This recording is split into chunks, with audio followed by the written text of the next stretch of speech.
Hello friends, आज मैंने ये मिठाई बनाई है जो देखने में बहुत सुंदर है और खाने में भी बहुत टेस्टी है। ना घंटों का झंझट है, ना इसमें खोया डालना है, ना ही इसके लिए नारियल का बुरादा चाहिए। ये बहुत ही जल्दी बनने वाली रेसिपी है और खाने में बहुत टेस्टी है और देखने में भी बहुत ही सुंदर बनी है और बहुत ही आराम से बन जाएगी। अगर आपको मेरी रेसिपी अच्छी लगे तो प्लीज़ मेरे चैनल को सब्सक्राइब करें। इसको बनाने के लिए हमें सबसे पहले मखाने चाहिए। मखाने आप या तो गैस पे रोस्ट कर लें या फिर 3 मिनट के लिए माइक्रोवेव में चला लें, क्योंकि हमें इसे पीसना है।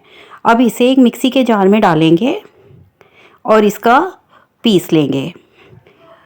अब इसमें से हमें 1 कटोरी ले लें, उसी कटोरी से सब नापेंगे। इस कटोरी से हमें ये पिसा हुआ मखाने 1 कटोरी लेंगे। अब इसे वापस से मिक्सी के जार में डाल देंगे।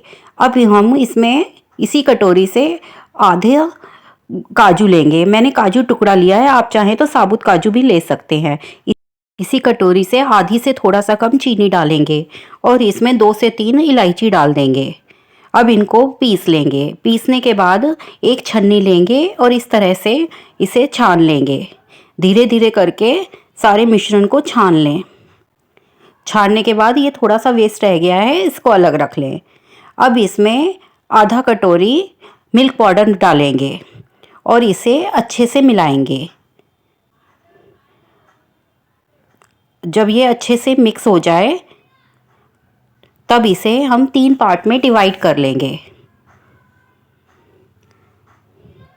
तीनों पार्ट बराबर रखेंगे। अब एक बर्तन लेंगे, उसमें एक पार्ट डालेंगे। अब मैंने एक चुकंदर लेके उसका रस निकाल लिया है, वो लेके इसमें 1-2 चम्मच मिलाएंगे और उसी से इसे घोल लेंगे। ये ज़्यादा ना डालें, बहुत हल्का डालें, क्योंकि 2-3 चम्मच से ही ये बिल्कुल भीग जाएगा। अब इसमें मैंने ये पिस्ते को पीस कर डाला है। आप इसकी जगह काजू बादाम कुछ भी टुकड़ा करके ले सकते हैं और इसके अंदर इस तरह से इसको भी भिगो दें और एक गोला बनाकर रख ले। इस पे किसी भी तरह का घी या कुछ भी लगाने की ज़रूरत नहीं है, ये इसी ऐसे ही रोल हो जाएगा। इसी तरह से अब दूसरा पार्ट लेंगे। इसके लिए मैंने 3-4 चम्मच दूध में केसर घोल के रखा है। दूध एकदम ठंडा लें।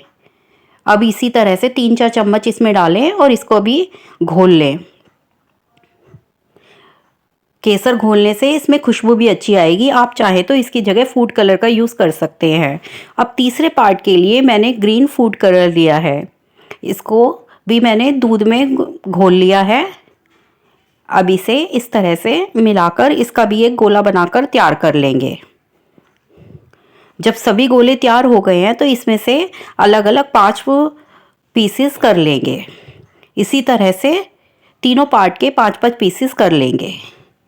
अब एक बटर पेपर लेंगे, उसके बीच में एक येलो कलर का गोला रखेंगे और इसको इस तरह से बेल लेंगे। इसको बहुत ही हल्के हाथ से बेलें, वैसे भी ये चिपकेगा नहीं।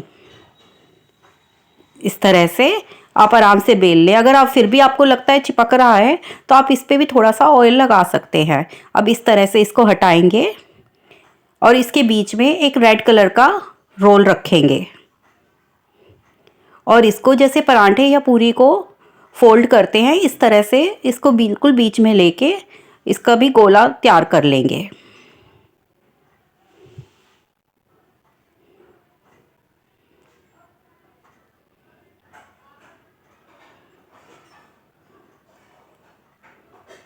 अब इसी तरह से ये ग्रीन पार्ट लेंगे और इसको भी आराम से बेल लेंगे। इसको बिल्कुल ही हल्के धीरे धीरे हाथ से बेलेंगे तो ये बिल्कुल भी नहीं चिपकेगा। अब ये इस तरह से अलग कर लें और वो दोनों जो हमने गोला तैयार किया था वो इसके बीच में रखकर इसको भी उसी तरह से बिल्कुल गोल कर लेंगे। इस तरह से हाथ से घुमाएंगे और ये हमारा वाटरमेलन लड्डू बनकर एकदम तैयार है। इसी तरह से हम सारे बनाकर रख लेंगे। इनको 10 से 15 मिनट बाहर सेट होने के लिए रख दें या 5 मिनट के लिए इनको फ्रिज में रख दें। अब निकालें और इनको इस तरह से कट कर लें। आप चाहें तो इनको 4 पीसीज में कट करें और आप चाहें तो 6 पीसीज में कट कर सकते हैं।